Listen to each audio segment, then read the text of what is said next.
Hello and welcome to the first workshop for Justice Strategy and Alliances.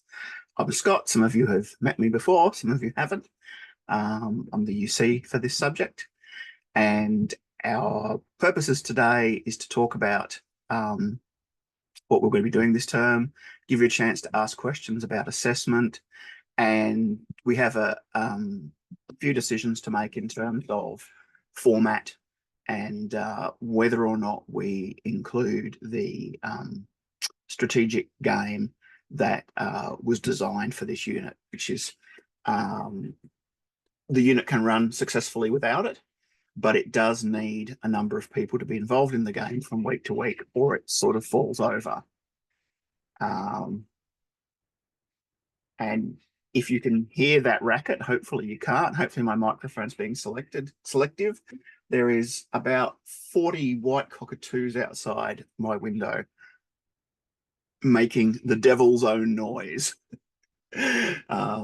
So yeah, hopefully my mic is just picking up my voice and not transmitting that to you. Alrighty. So starting with the basics, what's this unit? What's it all about?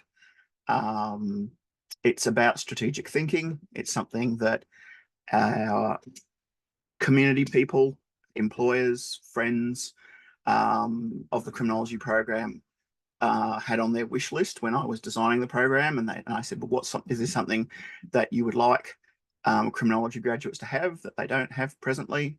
And they said strategic thinking. And they were pretty uniform about it. So this unit's designed to teach you some things about strategic thinking, to run through some of the theory, some of the case study, some of the ideas around strategic thinking, to do that in an urban context. So we're looking a lot about cities and towns and what strategic thinking means for policy in towns. And of course, we're taking a criminal justice focus, but this is one, well, everywhere in criminology, there's blurring of lines between health, education, crime, all those issues, poverty, all those issues all interconnect. So we're going to try and tease some of those issues out as well and look at the way in which those things are connected.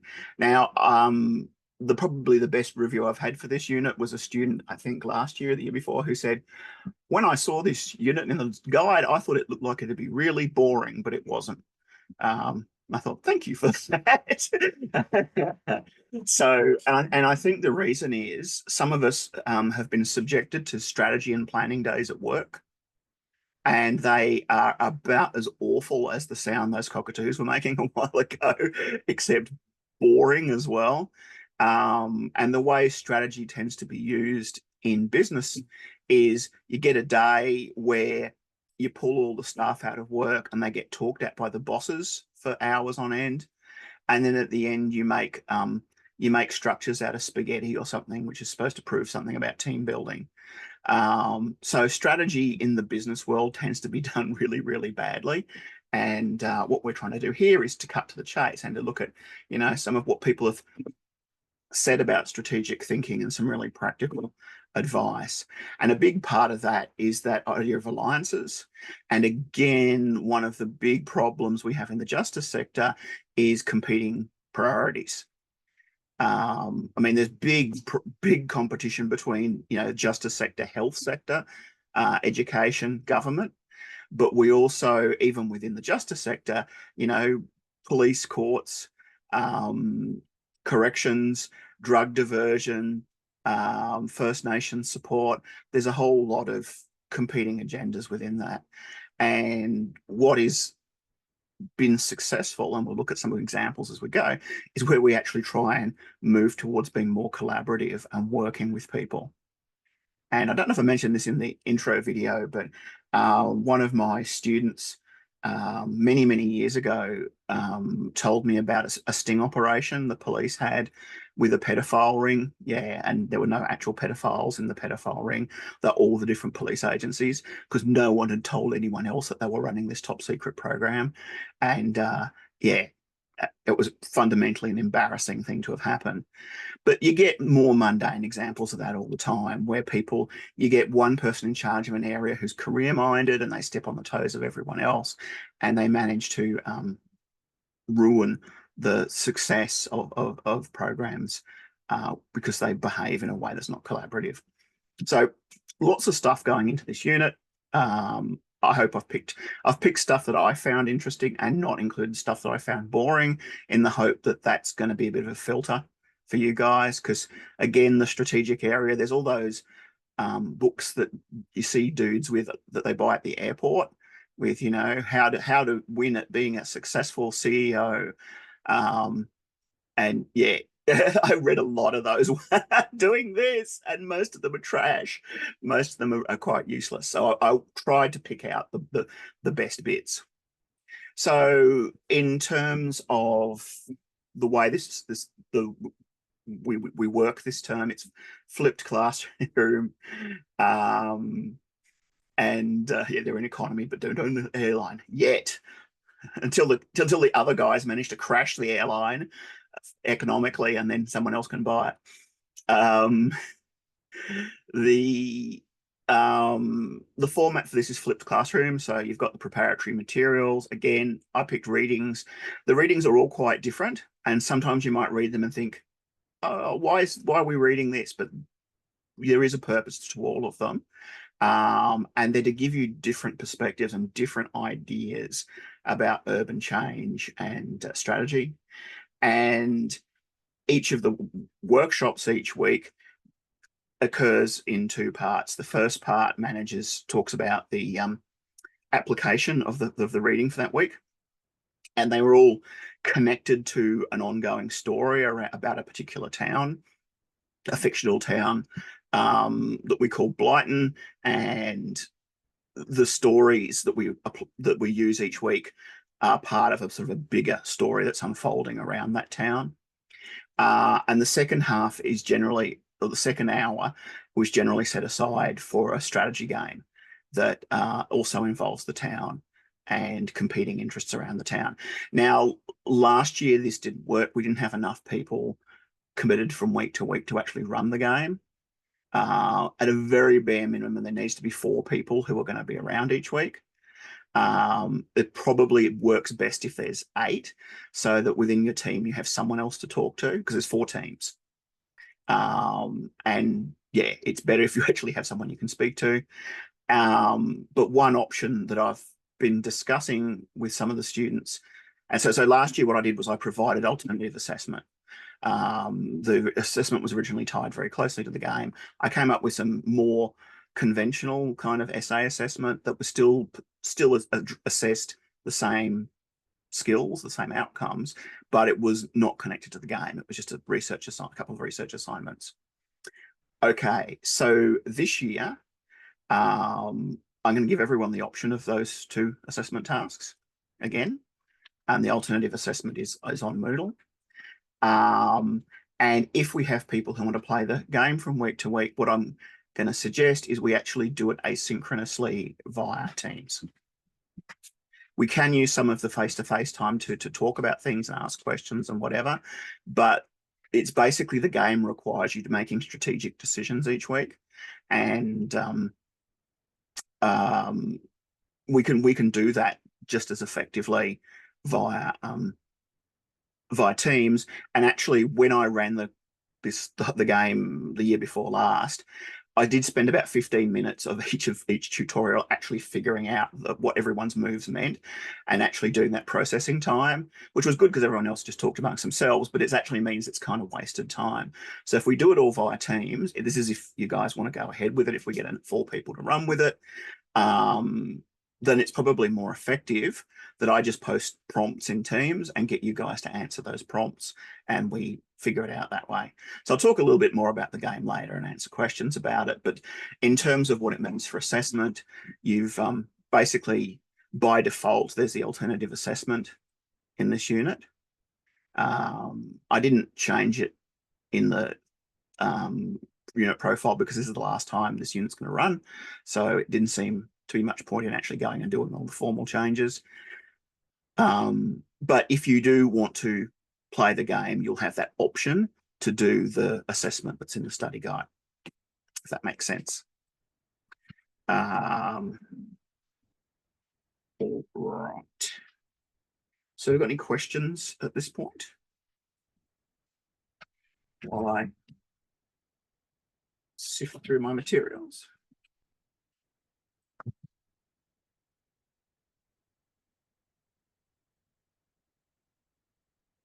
Now, yes, Stephanie has to leave at 3. We've got a few people who have to leave to 3, and this is my next point. These workshops have been written for a large tutorial. This is the same for all my units, really, where everyone goes away into groups and discusses the issue, and then we come back and we have a whole group discussion. We only have enough people for really one group, and that cuts the time of the exercises down significantly. So it does mean we're going to have spare time each week. So yeah, a couple of people have said they need to leave at 3 to pick up kids and whatever, or 10 to 3. We won't, yeah, that won't be a problem. And again, I think that also works if we, and please let me know individually if you do want to still go ahead with the game and do the game. But yeah, we don't have to worry about the 4 to 5.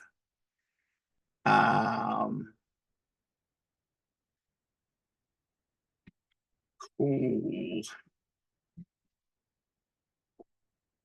Well, let's talk about the alternative assessment first, because it's probably what most people will pick. At the core of the assessment that is in all criminology units is a workbook. There's reflective questions on the exercises each week, and the idea is you work through the problem each week, preferably in class with your peers, but otherwise you can do a study group. You can work on it in a study group. Worst comes to worst, you can work on it with someone who isn't a student, but that you're not going to get full value out of that, because then they're not going to, unless you can convince your brother or sister or mother or whatever to read the readings and to follow along, you're not going to get the full benefit of having someone else who knows what the material's about. And then you're right, I think on 6. The other thing I need to tell you guys is I'm teaching 3 units this term because of budget cuts, which I'm not saying to have a whinge about, but it does mean that I will occasionally get confused because trying to juggle 3 different units is yeah, tricky. So yeah, if there's time to time you say, don't you mean this? It's okay. Just let me know, because I will get mixed up on these things. I know it. It's happened already. Okay, so, and as I say that, I'm forgetting what I was looking at the guide for. It was the number of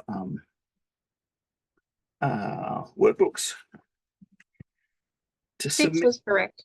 6 is correct. Excellent. So they're like 5% each. And they're in each week there are reflective seeds that are there. They're not questions to be answered as such. Don't try and answer all of them. They're there to give you a kickstart to think about what you did in terms of learning in that session. Because I know it's difficult when you do something that's practical and people say, now reflect, go away and reflect on what you did and what you learned. And it's like, I don't know where to start. So they're all starting points for you to think about. You can come up with your own. It's not a problem, but they're just to get you started on thinking about what you learned this week and how the exercise connects and ties into what you did, what your readings, things you've done in other units, things that you've just read independently, and so on. All right. Now, in terms of the other 2 assessment tasks, there's a case study due in week 7. Investigate a program of strategic innovation in the criminal justice system and evaluate its success. There's some examples there. I know you've got a similar, those of you who are doing criminal justice innovation have got a similar project case study. This one really focuses on the strategy aspect. So things like problem-oriented policing and the Neighbourhood Justice Centre all have a planning and connection aspect. So we're not necessarily looking at their success specifically as a criminal justice program. We're looking at what they do strategically and why that's important. So problem solving courts and so on. There's a list of the elements to include in your analysis and the links to the weeks that we discuss them in and the criteria. So that's a pretty standard assessment task. I think you've probably done a few of those before. And if you want to run ideas by me, by all means, if you're saying, oh, I've come across this really interesting program that does this, that connects the ambulance to the police monitoring system or whatever. Yeah, whatever. I'm really happy to talk about it and get you ideas. Okay, the large assignment due in the exam week is a strategic plan. And again, it's tied to specific weeks of the course. So there's some structure there. It's to look at a real or hypothetical, a real problem in your community or a hypothetical one that's based on real things, and to produce a strategic response. A really obvious one is kids stealing cars. That's one that's on everyone's brain at the moment. Stephanie, you were telling me about the clown car. One of you were telling me about the clown car. It opens up and all the kids pour out of it. And my brain kind of goes to the idea that there's like, a kid sitting in the pedals, working the pedals, and one's moving the wheel and someone's using the gear stick. But, it's probably not quite that humorous. But it's to deal with that kind of issue, but again, to think strategically about it. So not just saying we need more police, to say, well, what are the agencies that are involved? How do they collaborate? How do they share information? And what's a way of getting them working together more effectively? So again, like the case study, really open to you saying, I'm thinking about doing this. What do you think about that? And to discuss those options. Really happy to do that. Possibly not so much the night before it's due. Might be a little late, but very, very easy to sort of, and it is good to pick up something that's relevant, that's newsy, that's something that's in your community. My local sort of community, local shops and everything have got again, it's a juvenile problem, which seems to be, I think it's always been the problem with crime.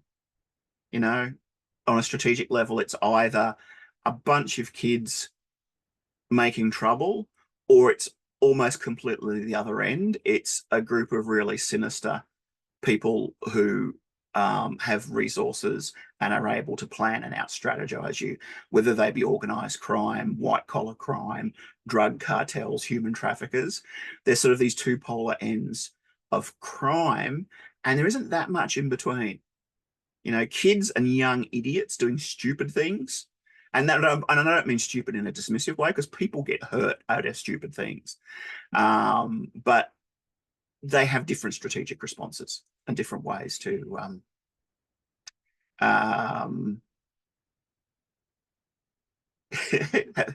Carly say haven't had a break-in attempt since Christmas. So it's been nice and quiet.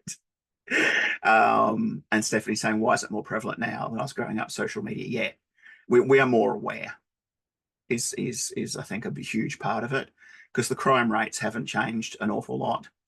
But I'm imagining that we are going to see an increase in petty crime just because of the cost of living. It's not as simple, I think, as someone going, oh, I'm earning less or my parents are earning less, therefore I'm going to break into someone's house and take the thing I want, which is, the nice, easy way of thinking. I need a hamburger and I'll go break into someone's house who has a hamburger and I'll take the hamburger. But what I think is that the cost of living crisis increases, ANOMY, I think it's called ANOMY, from the sociologists, but it increases that breakdown of community, that breakdown of trust, and that need that young kids may have and young offenders may have to act out. And also, the lack of respect for other people all gets fueled by those kind of things. So, yeah, the good Marxist in me likes to see it as class war. It's about the poor going and stealing from the rich. But we know from geographical criminology, the poor steal from the poor. They don't travel outside their communities. They don't go into the rich communities to steal stuff. And it is all about um, that breakdown of that sort of social contract. Um, we're here for ideas of how to get away from stealing. Yeah, that'd be a whole different criminology degree, wouldn't it?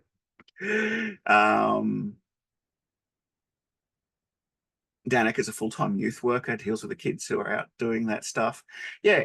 And I guess one of the things about thinking strategically is a lot of our discipline backgrounds to this stuff is why aren't the youth workers doing what they're supposed to be doing? How come there are all these break-ins? Why aren't the youth workers doing this? Or why aren't the police out there cracking heads?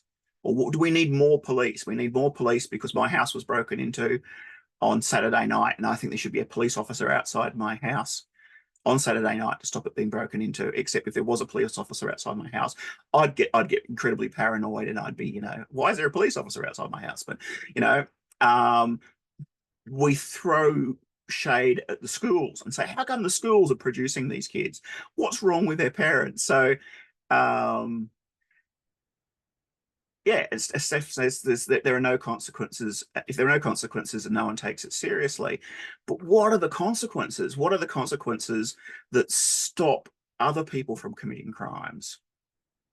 And that's where I think getting more information and getting more data from other agencies, other community groups, other individuals is all part of what we're doing. So anyway, that's the so-called alternative assessments that maybe end up being the core assessments. Um, the two alternatives to those for people who are doing the games, one is to write each week. There's a number of really short little scenarios that come up for the game, and your first task is to write one of those scenarios that'll go into my scenario bank to use in the future. There's a whole template of how to do it, so it's not, it's kind of easy to. It's not that sort of difficult to do, but it means sort of researching a hot issue in criminology, finding a news story that's linked to it, turning it into a little game scenario, and then discussing it. So that's the first one. Obviously, if you're not playing the game, it's going to make no sense to you. And the final one is a big strategic reflection on the decisions that you made in the game and what that meant overall, and what that means for success or failure. All right, let me just catch up. A healthy fear of authority is the kids' generation. You know who also said that? Socrates. Socrates said that too. Look, I have 3 kids. I don't think Socrates had any kids at all. But yeah, we have a couple of kids that try to go to jail in summer so they can have Christmas. Oh God. Yeah. There is that problem too, and you see people of institutionalization that for some people, and this happens with people like older offenders too, it just becomes the safe place they have to go. It's not very nice, but it's better than all their other options. And you get people who are recidivists who just can't function in the outside world. And going back to jail is just like, well, at least I have some food. You know, there's also, I mean, I think there's a self-defeating too with some addicts, and some addicts know that going to jail is going to actually save their life. Um, and they'll be on a program, and then they find out they can get drugs easily in jail as well. But there are all sorts of reasons. We just catch up with the things. I've had a police officer at work tell me he gets daily DV calls to kids' house who's constantly stealing from stores and cars. Stay home or get up, beat up by his dad, or go out and steal from everyone and make them. Yeah. And I think part of the challenge for us as strategic thinkers is, this is like Oliver Twist, this scenario. It's like an Oliver Twist scenario. It's like from 150 years ago, we see the same problems happening again and again. How can we actually do something different this time?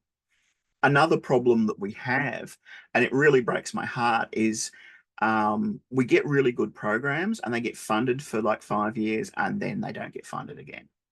And that's, if you spend enough time reading criminology journals, you'll see they're just littered with, here is the report on the Ottawa street youth intervention. And they have this great program. They have somewhere warm to go. They get the kids off the street. They get them into leadership skills. And the article ends with, and then we lost our funding. It all got closed down. So sustainability is a big thing here, and it's going to be something we're going to talk about, is to how do we actually manage to build these good things, but actually get them sustained to continue.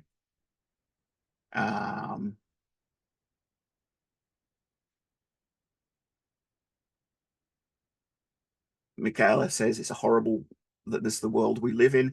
I think another thing that's important about being strategic is to actually take the wins as well. And the world is kind of horrible, but also in order to,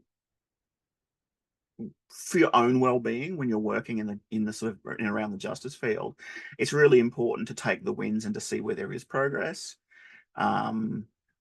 And sometimes that means, seeing things through rose-tinted glasses, but it's also, I think, part of the reason the system stays the way it is that it convinces everyone that there's no way of changing it and things are always going to be this way. So I think a big part of being strategic is to have a support network of people who can pick you up when you're feeling down and you're feeling overwhelmed by terrible things that happen.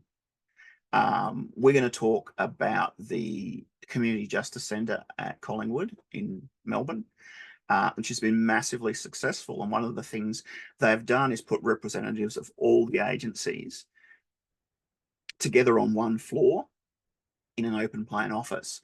So your drugs people are there, your corrections people are there, police are there, courts, prosecution are there. And people can they know each other and they can actually just talk to each other, and they can also support each other. And it's been massively successful as a project to pull down the walls between those different agencies, really literally. So yeah, I do think that well-being is something that's really important, particularly for police. I think people who work as youth workers are more resilient overall than police to their jobs, I suppose, because they don't get spat on as often. You still get spat on as a youth worker, but not as often as you do as a cop. But one of the crises we have with policing at the moment is people don't stay in policing very long. It's like teaching and nursing. We have people, you don't need a degree for police, but the other two you need degrees for. And people are spending 3 years getting a degree and then spending 1 year in practice. And then, 30 years paying off their debt. So this crisis of well-being for justice professionals, I think, is a really, really important part of the map as well. You can have a really great, police officer who does their job really well, but if they leave that job after a year because they're sick of the way they're treated, or they don't feel, they feel excluded, they have problems with police culture, whatever, then we've wasted the training, we've wasted the opportunity to have a good person. One of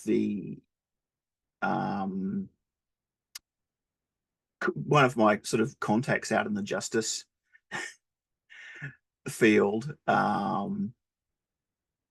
works in community corrections, and she says that they can't even get people to apply for jobs in community corrections, and when they do, they get the wrong people.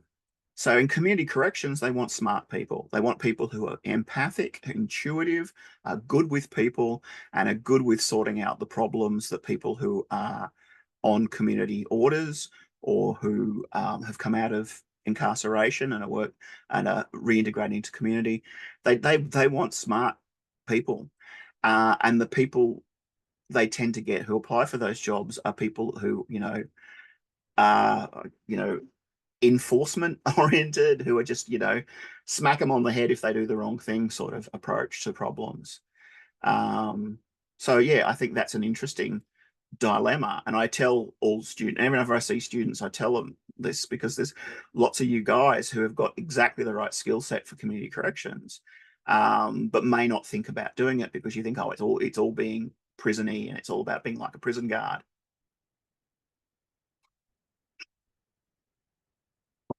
Yeah, Carly mentions that sometimes the wrong people become police because they're drawn to it for the wrong reasons, and they're probably the ones who stay in policing rather than the ones who do it for what we might call the right reasons, who just get burnt out or excluded by the bullies. That's the other thing is if we're getting people coming into policing and corrections because they're bullies, they're going to be not just bullying people in the community, they're going to be bullying the smart, empathic, and intuitive people in that job, and they're going to be making them leave.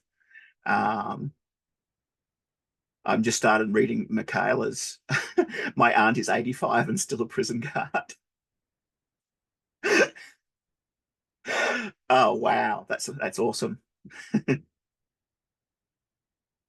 And some kids walk past and say, see you in a couple of days, miss. Yeah. And again, I'm not gonna I don't want to sort of wear everyone out on this point, but these are these deep interagency, interdisciplinary problems that you can't fix. And Michaela, are a lot of those kids First Nations kids? I mean, sometimes you don't know. She did say a lot of them actually are. They're the ones that are stealing cars. She said they go in, they spend 2 nights there, they get all of their stuff processed, walk out, look at her and say, see you in a couple of days, miss. And she said, sure as shit, within 2-3 days, they're back in front of her going, how you been? Yeah.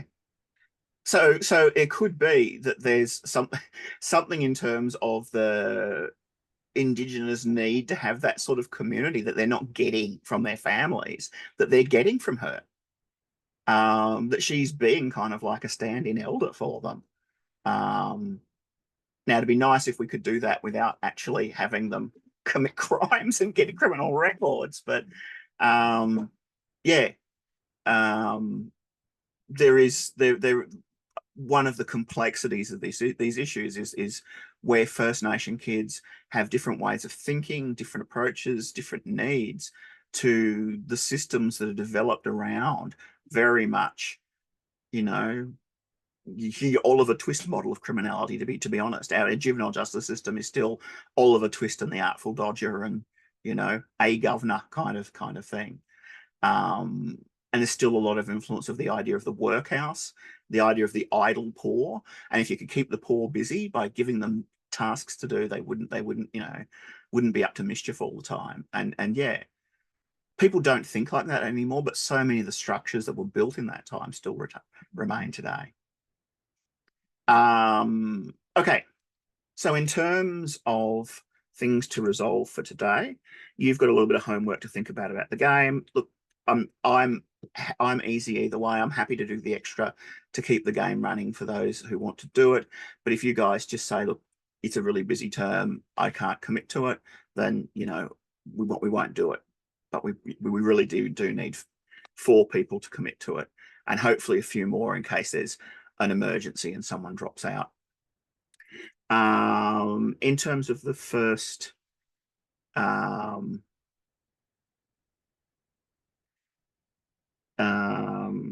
workshop, the first thing we want to decide is we've got this fictional town. We're going to be using, if we do the game, we'll be using it for the game. But we'll also be using it as a hypothetical for each of the applied workshops we do each week.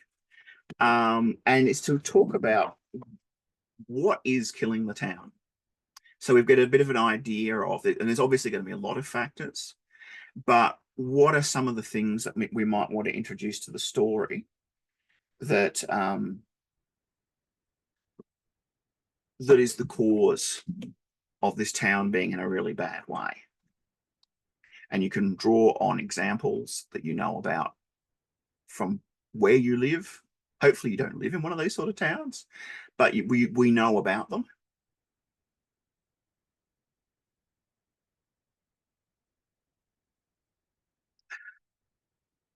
So I'm just watching the chat. Seems like we might be running the game. That's cool. Yeah, sorry, a bit active on the chat there. Didn't want to sort of like jump in too far, but stuff it. I know that there's going to be people watching this back that might be in the same boat. But yeah, super keen to do the game. And like as much as the readings are relevant, I'm not the kind of person who can take in anything that I read. Like I need to discuss it. I need to play with it with you guys and stuff like that. So this game was a really good opportunity. And I need to unenroll a unit. So it was a toss up between this one or another one. I've got a group project and the other one on the go. And I've let them know that I was sort of tossing up whether or not to back out. I made myself the spare person. So yeah, my enrollment in this unit was almost contingent on there being others to actually give this a crack, because like you said, it's really good real world education and something that we'll need. So as far as the chat goes, there is at least 4 of us, but yeah, I'm keen to do the game. I'll start posting stuff on Teams. So make sure you're in the Teams group. And if you not link doesn't work, let me know and I'll force it through somehow. And one of the first things we need to do is to actually. What are you doing in Teams exactly? Just so the game's in. I did read everything. Yeah. So I'll be asking you for your decisions each week. What I might do is create a different group for each of the there's 4. I mean, one of your first decisions is who wants to be in the 4 different organizations, and what I might do is create a separate team for those organizations. If you were being really competitive, that I could make them private groups so you couldn't spy on what everyone else was doing, but maybe we'll just make it, you know, good. We'll trust that, you know, that that's not going to happen, and that's where you can talk to your other team members about what your strategy is going to be. The strategies are going to be fairly simple to start with, but they'll build over time. And then at 3 junctures in the course, we get crisis points, and there's an individual storyline for each of the groups, and you'll have a big ethical dilemma, and you'll have a choice of 3 paths you can go on that will take you to what ends up being about 30 different outcomes for your group at the end of the term. So those are ones that there's no right or wrong answer to, but it's again something that you and your groups will need to sort of talk about and think about. And if you're the only one in the group, then it's easy. You don't have to run it by anyone else, but you then miss the opportunity to debate and talk about it. Do we have to do our own groups, or do you put us in groups? Like, how do we do? Well, I guess I'll tell you. I'll tell you what the 4 groups are, and see if there's anyone who's interested in being at least a beginning team leader.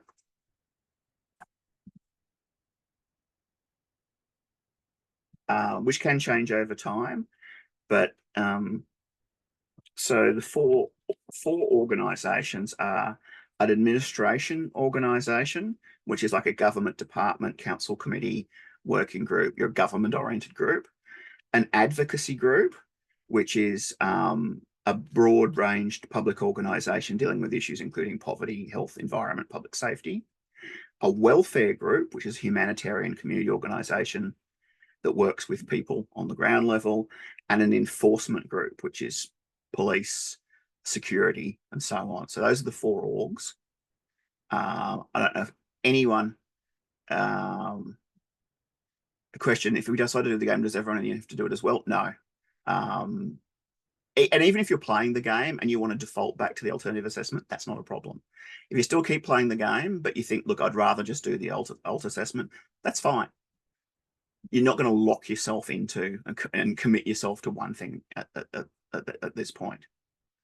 Yeah.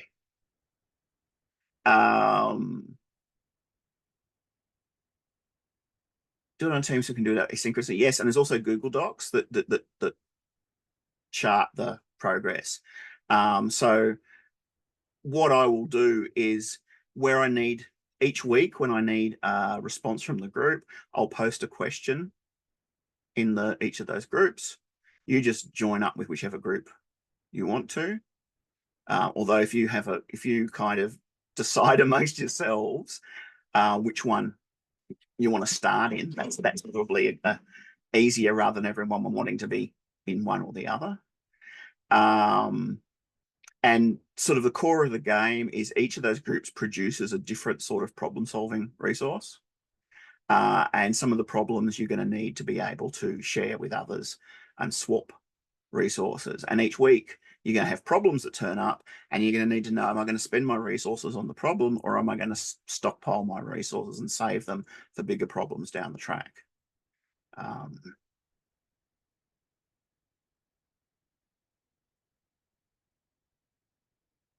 If you put up the groups, and James, we can sort it out from there, make a poll. Yeah, I mean, I'm going to make just a main discussion group for the game for everyone. And that's probably going to be a good place where people can say, I'm thinking of doing this. I meant the organization, so that what you just read out, if you put that into Teams, and then everyone that's not here today can read what the description is, and then like we do a poll, and 4 people want to be that person, 5 people want to be that organization, and then we go off into our own groups. And so I'll post some stuff in well, I'll post stuff in Teams generally. I'll post stuff in the general sim group, which is for everyone, and then I'll post specific questions in each of those groups for each of you to discuss. The first thing that we need to do, that we won't get to today, maybe we'll do it next week, is to build the map of the town. And if different groups are going to have different responsibilities. So someone does the coastline, someone does the rivers, someone puts the city, and we actually then end up with a personalized map of the town. So that's the first thing we do. And then each week there's a series of phases. So there's a doc called Bad Year in Blighttown Rules that goes through the stages. So we have a stage where starts with a stage where I announce what happened from last week's decision. The next thing is there's an internal administrative phase where you decide to try and bid for different resources within the government system. And then each week there's a series of problems that occur. Let me just...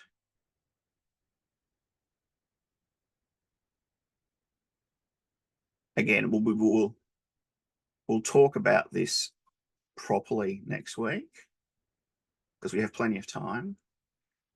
But just share screen. So there's like a core document that's the town guide, and it has what the stats of the town are, and they're all minus at this point. And your particular group will have one of these that your winning condition is to improve. Prosperity, accord, well-being, and safety. There'll be a map in there. There'll be a leaderboard week by week on what everyone's points are, which I didn't have originally, but then when I introduced it, people suddenly got more interested. And then in each week there are what we call hotspots. That'll have a description, a little bit of a scenario attached to it, and a link to a news article that gives you sort of like the context for it. It'll tell you what assets you need to resolve it. And these ones are really basics. They only need one of each of those assets to resolve.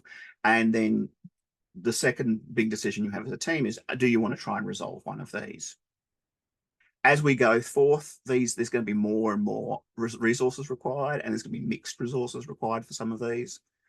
And as these hotspots stay from week to week, if they don't get resolved, they escalate, and they hit crisis point if no one solved them after 3 weeks. So we'll go through all of this again later. And yeah, I think it's probably going to be a good opportunity for me to see how well it'll run through Teams. I think it'll run pretty well. There's a doc called a hub, Bad Year in Blighttown Hub, and that links all the other documents, and it has an outline of the phases. The news phase, where I tell you what happened, the organization phase, where you figure out your resources, the problem solving phase, and then you communicate that to me before the next week. So as we start playing, it's all going to make more sense. Yeah. Yep. And where do we find this? This should all be linked in Moodle. And the hub doc should link to everything else. So everything should be in there in Moodle, but the hub's the one that'll take you to all the different bits and pieces that you need, including the Jamboard that we'll create the map on. Under assessments? There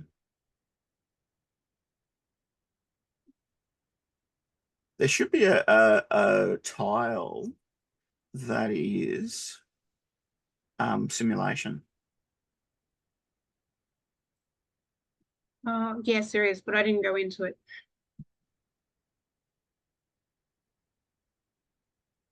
Let me have a look.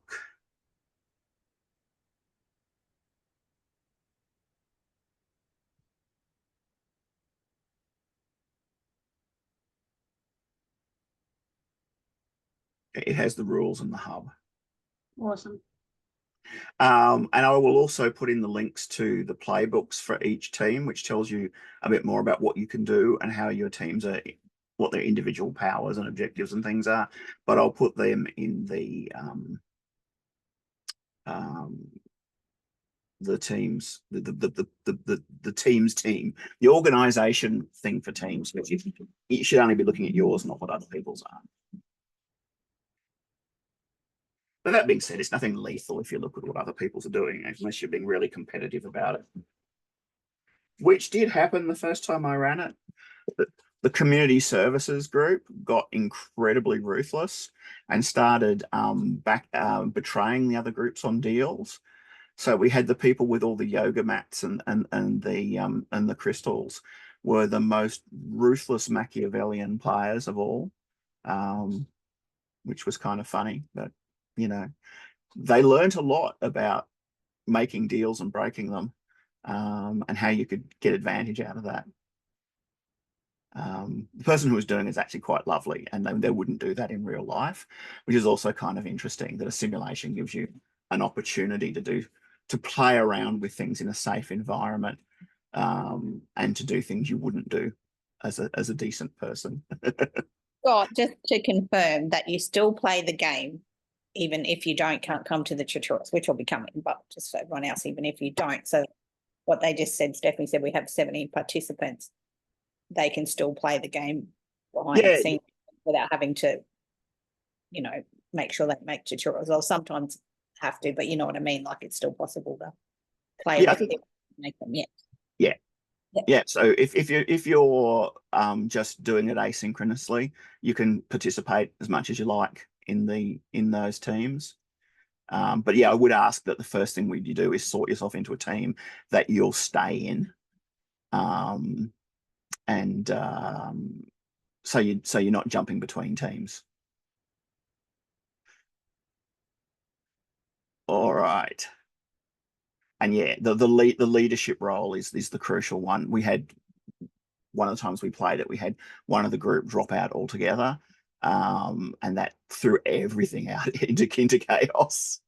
And yes, there is opportunities to play fair and unfair in this as well.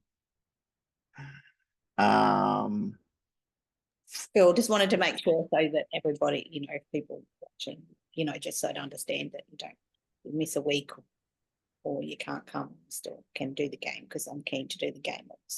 Yeah, and hopefully there'll be a couple of people active in each of the groups. So if someone is not heavily, something will happen in everyone's life during the term, because that's the way the world is. So if there's a week that you're sick or whatever, that you'll have a partner in the group and say, "Oh, can you just make all the decisions and put all the decisions up on Teams?"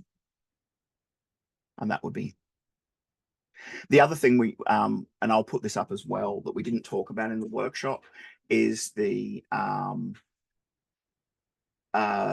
stuff from workshop 1 about the reason why the town is in a bad way. And I'll just pose that as a discussion question and maybe start with a hypothetical. So yeah, we didn't get to that. I know a couple of you guys have got to go, but yeah. Because in the study guide, it said about go in your town and look for, like treaty or things and falling down buildings. But at the moment, the town's booming. If you asked me 5 years ago, I would have been able to answer that, but a lot of towns have turned around that way. Interesting. And one of the things you can try and the aim of the whole game overall is to actually turn the town around and to make Blight naturally a town that's working. Then we get COVID because that's what turned us around, because everyone came to town and bought up the town, and you know what I mean? Like, before COVID, you only paid $200,000 for a house. Now you pay $1 million for a house. Where do you live? In Lindwell, but a small country town, but it's got ocean. That actually was the first time I think we ran it. One of the catastrophes driving the problem was the lack of housing for people and the loss of a generation of young people out of the town. That's exactly what's happening to us now, because of the young ones rentals, and they're obviously going to have to leave because we can't get any rentals, and they're all good rental payers. Yeah, well, one of the groups from previous years actually used that as their foundation for their crisis, which was happening to a lot of towns. Yeah, I understand. Yeah, I mean, that's exactly right. Carly's saying, I think it'll turn around, but we have an ocean here, so you could come from Sydney or Melbourne, pay, I don't know, we'll start off at $500,000, $1 million for a house, have $1 million in the bank and live on the ocean. And we've got no traffic lights. Life is laid back. So, shops are full. You've got to, you know what I mean? So you can go fishing, you can. Yeah, well, the Geelong is the one I often use as an example, which is not actually local to me, but it's a city near Melbourne, and that's a more conventional collapse because it was all the automotive industry in Australia was really based around it, and the automotive industry pulled out, and the whole town just imploded with it. So there are lots of, we'll talk about it, and we'll raise some of the ideas in the workshop. Well, that's good, because it affects, even though the town's booming, it affects a young one, but also affects like police or ambulance or nurses being able to come here and they can get accommodation. So it affects you. Yeah, and that might be an interesting scenario, to have a town that looks like it's being really prosperous. But it's not, that it's actually, walking the edge of disaster. It doesn't really matter what we pick and the reasons we pick. It's just, this is to give us some context and to get us to start to understand and know our town. And it helps us sort of frame what we're doing. But, and it also gives you, the comparison in the readings between Detroit and New Orleans, I think, is an interesting, and the way in which they have tried to come back from disaster, being economic disaster or environmental disaster, I think is two interesting case studies on this. All right, I realize folks have to go. Any last questions? Yeah, corruption's another great one to have. No, I'd look forward to playing and seeing how it goes. It's very different. So as you know, I've been talking to you, very keen to try some other different kind of learning. Yeah. And I hope, the other thing is there is a quiz for next week. That's a 0% formative, call a pulse check. That's just to give you a really quick piece of feedback on how you went with the readings this week, and for us to be able to see who's engaged or whatever. So yes, there is a very early piece of assessment, but it doesn't count for any grades. Is it open now or open on Monday? Not sure. Monday, I think. Does it say Monday? Should open. I just know that it closes on the 19th. Yeah. And you'll tell us what the result of the survey is, whether anything will change or Yeah, lecture time wise or anything. time wise, I'm thinking we will go with the hour on Friday and support it with additional stuff through the week via Teams, which was what the survey basically said. But I'll give you the overview of the survey as well, and by email or something. Okay, folks, thanks for your attendance and your contribution today, and we'll be in touch throughout the week. So, Scott, are we supposed to do anything between now and then to start this game, between now and next Friday, to get on this team, start the game? Like, how do we join? Like, what are we supposed to be doing? I don't know. I'll start a discussion. I'll set the channel up and start a discussion about who's going to be in what. Yeah. Cool. Just don't want to fall behind. It's a week you're doing other stuff. And yeah. Okay, guys.